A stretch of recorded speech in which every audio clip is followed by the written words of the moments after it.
What is up, you guys? I'm back today with another video, and I'm going to be talking about trans activist movement and whether the claims they make line up with observable reality.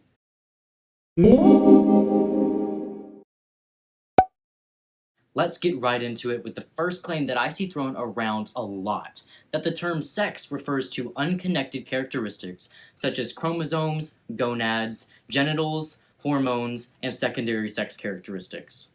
Another claim that we often see is that secondary sex characteristics vary. The third point often claimed by trans activists is that some people are born with missing, incomplete, or ambiguous characteristics, such as gonads or genitalia. Finally, it's also claimed that primary sex characteristics can be changed through surgery, for instance, when a trans woman undergoes a vaginoplasty. All of that is supposed to lead one to the conclusion that sex is neither binary nor biologically determined, and that sex is a social construct. So starting with the first point, biological sex across all mammalian species refers to reproductive function. One sex impregnates, the other gestates young. None of those characteristics or traits mentioned are sex itself. They're biological markers that ensure the proper function of a mammal's reproductive system.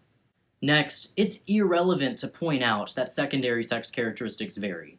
For instance, a man with a beard and a man who can't grow one are both in theory able to father children. The third point is actually true, but it won't lead to any logical conclusion regarding sex being a spectrum. These conditions are called intersex. They're disorders of sex development and are often comorbid or associated with other health problems, such as infertility.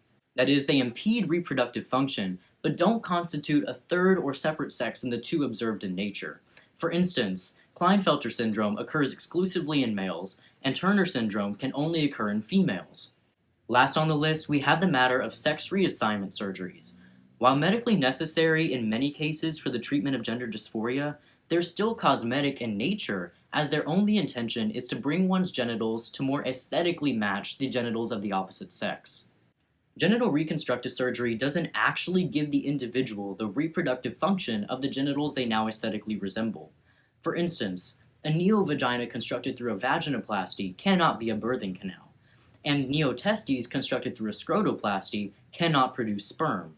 You'll often see the same people claim both that sex is a social construct and that sex reassignment surgery is medically necessary for many trans people.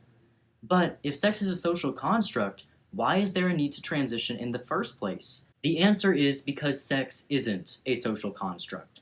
And you cannot advocate for a trans person's right to medically transition while simultaneously advocating for the deconstruction of what validates their need to do so. Anyways, that's all I have for you guys today. Like for a part 2 where I'll be discussing gender and whether trans activist claims made about it are backed by science. Don't forget to comment and subscribe. Thank you so much for watching.